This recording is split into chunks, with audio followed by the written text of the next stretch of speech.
A very good morning to all of you. I'm here to present my lecture on the topic of bioinorganic chemistry, and this topic includes for the BSc third year syllabi. I'm Dr. Hina, working as an assistant professor in Khalsa College, Patiala. Firstly, I congratulate all of the intermediate students who got promoted to the next class.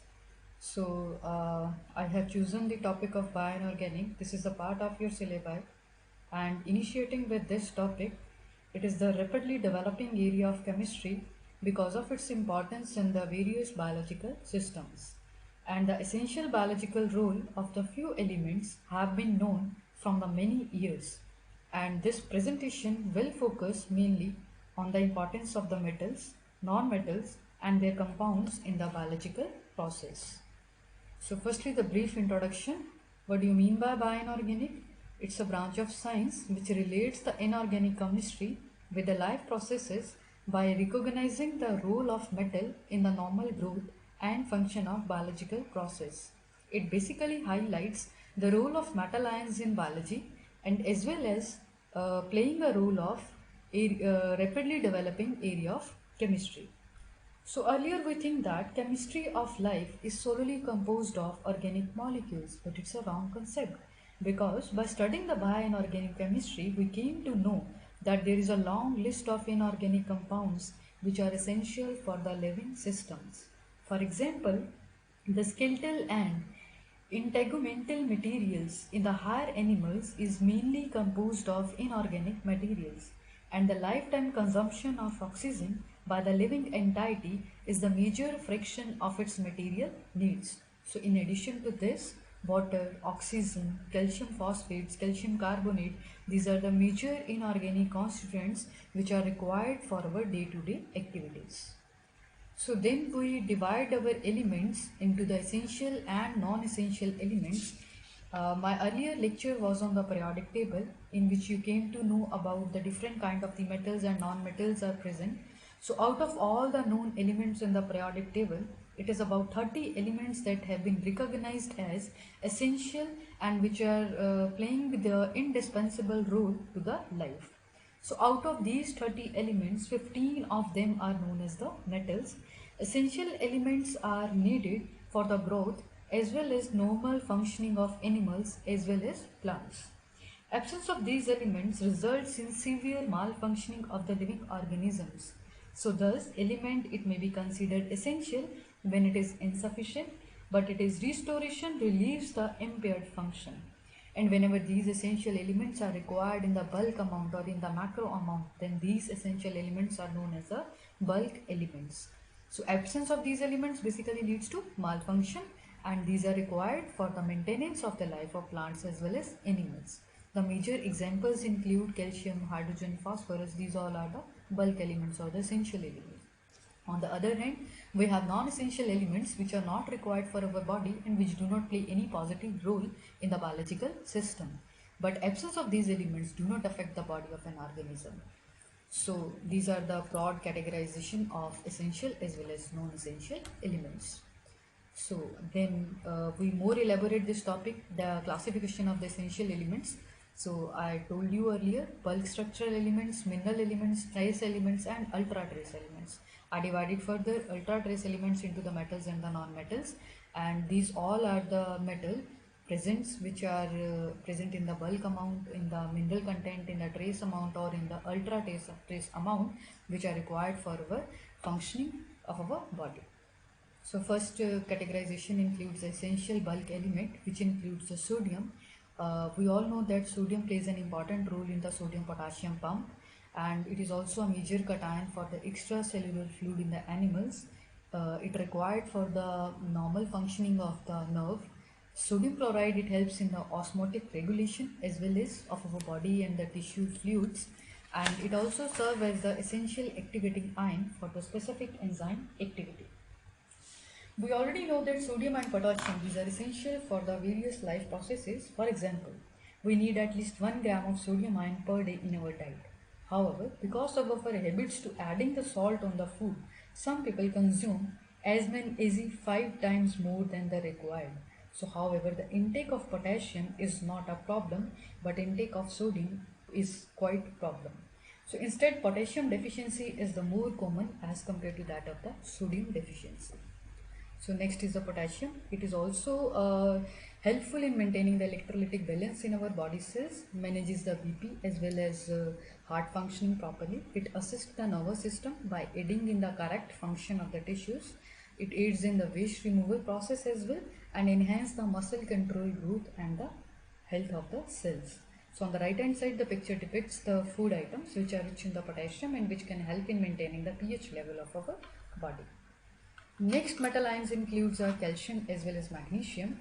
Calcium, we all know that these are present as the carbonates or the phosphates in the skeletal structure of the mammals, and about 99% of the calcium and 70% of the magnesium ions. It stabilizes our blood pressure. It contributes to the normal brain function and as well as essential for the blood clotting purpose. Because if we have the deficiency of the calcium, then the blood will not be clot easily. So for the process of the blood clotting, calcium plays a major role.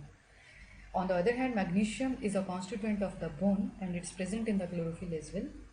Its presence in the extracellular regulates the transmission of the nerve impulse, and it's required for all the living cell, acting as a catalyst for the various numerous biological reactions which involves the release of energy. So these are the food items which are rich in the calcium and as well as rich in the magnesium. Calcium rich diet includes citrus fruits, milk products. These are very much rich in the calcium. And on the other hand, magnesium rich includes spinach, banana, oatmeal, tofu, chocolates, avocados, almonds and cashews. So next one is an iron. Iron is an essential in the small amounts for both the plants as well as the animals, and it's an important transition element which found in the greatest abundance in the biological systems. In fact, it is useful in the form of the porphyrin system because in our body there is a major component which is present in hemoglobin. We will study that hemoglobin and myoglobin in my next PPT. So in this case, both the hemoglobin as well as myoglobin, it contains this iron component which is very much essential for our functioning of our body, and it is distributed in the spleen, liver and bone marrow. Most of them is stored as in ferritin. Nearly 70% of iron is present in hemoglobin, 3% is present in myoglobin, and remaining 23% of the body iron is present as ferritin. It means it is stored as in form of ferritin, and it's a major iron storage in the mammals but is also found in the chloroplast. So this is the pathway of the ferric ion from our foodstuffs to the hemoglobin and to the ferritin, because for the formation of our hemoglobin, iron is an essential element which is required for the formation of hemoglobin.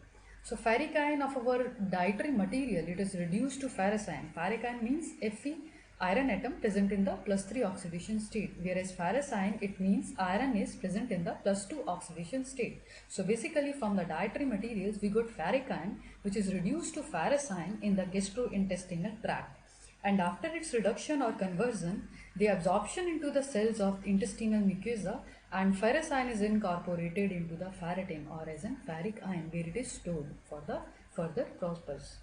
Ferrous ion in the mucosa is also converted into ferric plasma. It is in equilibrium with spleen, liver and as well as bone marrow. And here below the diagram shows that how the conversion of ferric ion into the ferrous ion will take place, and then how liver, spleen, bone marrow, it get converted into the apoferritin. Apoferritin is also the component of the ferritin, and then with the help of the globin, heme will convert it into the hemoglobin. Heme means iron is present in the iron 2 positive oxidation state, and with the help of the porphyrin ring which is present and a globin enzyme, and it will get converted into the hemoglobin. Similarly, next element is the copper, which is the third most biologically important transition metal ion after iron and zinc. It is a constituent of redox enzymes and hemocyanin. Hemocyanin is the main component in which the blood of the animals is blue in color, and that blue color is due to the presence of the copper. Like humans, the blood color is the red, and that is because of presence of the hemoglobin. But in case of the like oxygenated hemocyanins, these are blue colored in case of the mollusks or the human blood, and it consists of the one dioxygen molecule which is attached to the two copper atoms. So it occurs in case of the mollusks basically, and their blood is blue in color. And due to the excess of the copper, a person suffers from the Wilson's disease, and whereas if the deficiency of copper occur in the human system, it develops an anemia. We all know that the deficiency of iron causes the anemia, but here deficiency of copper also causes an anemia. It is again an important part And excess of copper, it leads to the disease known as a Wilson's disease. Again, it is a very very important. Then excess of the copper, it causes the Wilson disease. So excess of the copper is deposited in the liver, kidney or brain, and ultimately it also affects the functioning of liver, kidney or brain. Next one is then iodine. Nearly 70% of iodine present in the human body is located at one face, that is thyroid gland. We all know that iodine is very essential for our body, and we daily consume Tata salt, which is consisting of the iodine in the huge amount. And if it's deficiency occurring, then it causes the goiter disease, which is due to the like deficiency of the thyroxine hormone, which causes the thyroid gland, and it's used in the synthesis of the hormone known as a thyroxine and as well as triiodothyronine. So it can cause hyper as well as a hypo disease. So it's a critical for the formation of thyroid hormone T3, T4 or thyroxine. Inadequate formation, it causes an enlargement of the thyroid gland, which is known as the goiter. And deficiency during the pregnancy, it causes irreversible brain damage, mainly in the newborn babies. So potassium iodide is commonly added to our household salt in order to remove the iodine deficiency. Next one is the chloride, which also plays an important role for balance in our bodies. It plays an active role but simply acts to balance the positive ions of sodium ion and as well as the potassium ion. So it's a major anion which is formed outside as well as the inside, and essential basically for the digestive juices. Next is chromium and selenium. Now, whenever I am talking about the chromium is present in the two oxidation state, basically +3 as well as +6.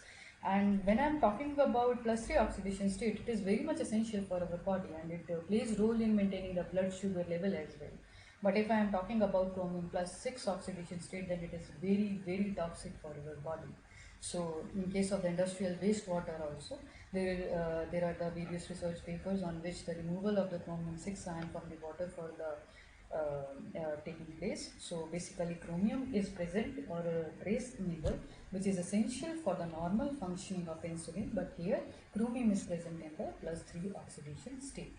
It is also essential for the metabolism of carbohydrates, proteins and as well as fats, and basically foods consist of processed meals, cheese, milk, grains, yeast, etc.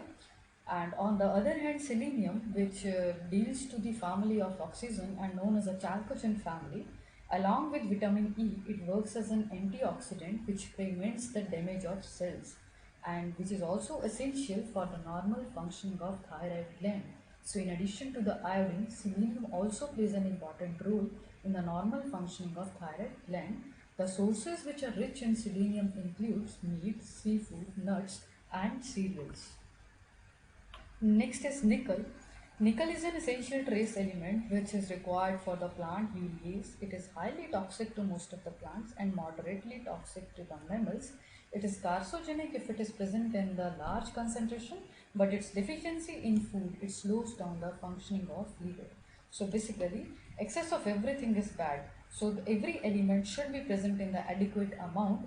That is why we are talking about that healthy person should take the balanced diet. It means that all the metal ions, all the mineral ions, trace elements, that should be present in the adequate amount. If the particular element got exceed, then also there is a problem of it causing any disease, and if it gets deficient in our body, then it also causes the dysfunctioning of the various organs including liver, kidney, brain, heart, etc. So very thank you to all of you. Hopefully you will understand this basic lecture on the bioinorganic chemistry. This is my first lecture on bioinorganic chemistry, which includes the essential trace elements, non-essential elements, and their requirement for our body, what their excess cause in our body and what their deficiency causes in the body. So hopefully you will like this video and kindly subscribe my channel, and as well as you can ask me any questions or any queries in the